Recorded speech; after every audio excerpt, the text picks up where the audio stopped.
are you, Georgia boy? With you. I'll tell you. You got that, boys? Only for the drip. In Montana, during the year 1925, brothers Phil and George Burbank manage a ranch as cowhands, having inherited the land from their mother, whom they call the Old Lady. Phil often puts George down by calling him Fatso. He frequently mentions his role model, Bronco Henry, whom he greatly admires.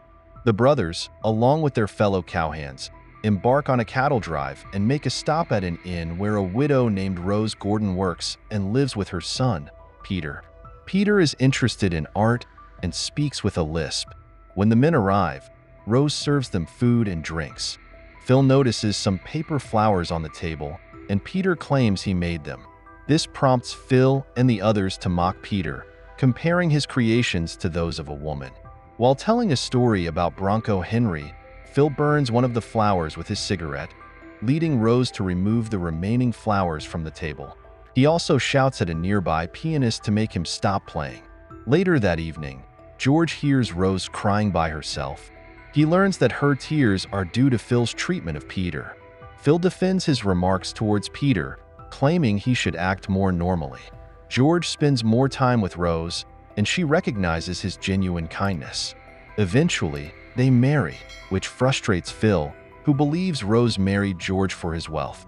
In response to his feelings, Phil takes out his anger on a horse in the barn. With Rose moving in with him, George decides to host a dinner to introduce her to his parents. The couple enjoys a picnic in a peaceful spot, and George feels emotional about finally having companionship. Although Rose makes efforts to connect with Phil, he remains unpleasant and accuses her of having ulterior motives. Later, he overhears Rose and George being intimate, prompting him to retreat to the barn and look at a shrine dedicated to Bronco Henry. The ranchers have two housekeepers, Lola and Mrs. Lewis. Later, George surprises Rose with a grand piano to play. As Rose attempts to play, Phil disrupts her by playing his banjo skillfully to bother her. George mentions to Phil that their parents and the governor are coming for dinner, and awkwardly asks Phil to wash up since he was recently swimming in mud. The elder Burbanks, referred to as the Old Lady and Old Gent, arrive by train and are welcomed by George. They are later joined by Governor Edward and his wife. While Rose looks after her in-laws, George once again tries to get Phil to clean up, but Phil stubbornly refuses. The elders request Rose to play the piano, but she can only manage a few notes of the Radetzky March due to her nervousness. The situation worsens when Phil arrives and continues to belittle Rose in front of everyone, pushing her to start drinking, although she previously told George that she despises alcohol because it led to her last husband's death. Peter arrives at the ranch for the summer, where Phil and his crew continue to pick on him. Rose has fallen deeply into alcoholism. Peter usually stays in his room. One day, they discover a rabbit in the field, but when Lola goes to check on it, she finds Peter in his room cutting it apart. Phil and his crew go to a nearby lake to wash up. He wanders off alone into a field, takes Bronco Henry's handkerchief, and uses it for his own pleasure. Meanwhile, Peter finds a secluded spot where he discovers some old magazines that belong to Henry, featuring images of naked men. Later, he spots Phil bathing by the lake, but Phil sends him away when he notices him. After a while, as the cowhands congregate in a field, Rose and Peter join them. Phil calls Peter over, knowing it will make Rose uneasy. He offers to teach Peter how to make a lasso from rawhide and also proposes to show him how to ride a horse, just like Bronco Henry did. Later, Rose voices her worries to Peter about him spending so much time with Phil. While learning to ride a horse, Peter struggles to stay on, and the other cowhands laugh at him. Eventually, he successfully rides out into the countryside and discovers a dead cow. He puts on gloves and takes a piece of the cow's hide.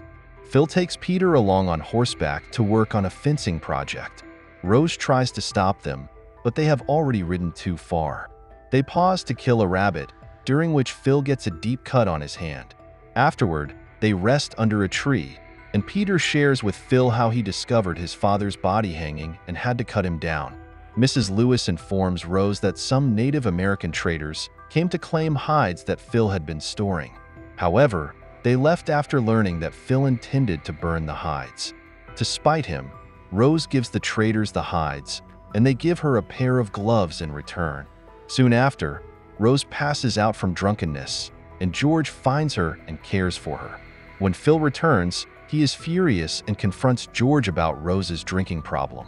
Peter later tells Phil about the hide he cut, expressing his desire to be like Phil and to complete the lasso with him. That night, Phil and Peter sit together to complete the lasso using the piece of hide Peter had found. Peter doesn't mention that the animal it came from might have been sick. Despite having an open wound on his hand, Phil washes the hide in the water. They share a cigarette while Phil reminisces about Bronco Henry. He recounts how Henry once saved him from a freezing night by lying in bed with him to share body heat, but he avoids answering when Peter asks if they were undressed.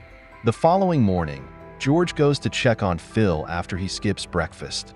He finds Phil gravely ill. Phil manages to dress himself, but is clearly delirious.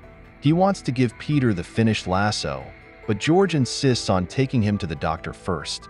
Phil eventually passes away, leading George to select a coffin for his brother's burial. After the funeral, the doctor informs George that Phil likely succumbed to an anthrax infection. This diagnosis puzzles George since Phil was known for being extremely careful with the hides he worked with. Peter doesn't attend the funeral, but keeps the lasso hidden under his bed. He reads a verse from Psalms, "Deliver my soul from the sword, my darling from the power of the dog." Looking out the window, he observes George arriving home and warmly embracing Rose, which makes Peter smile. Don't forget to subscribe and turn on the notification bell if you want to watch more videos like this. Thank you for watching, and see you again soon. Take care.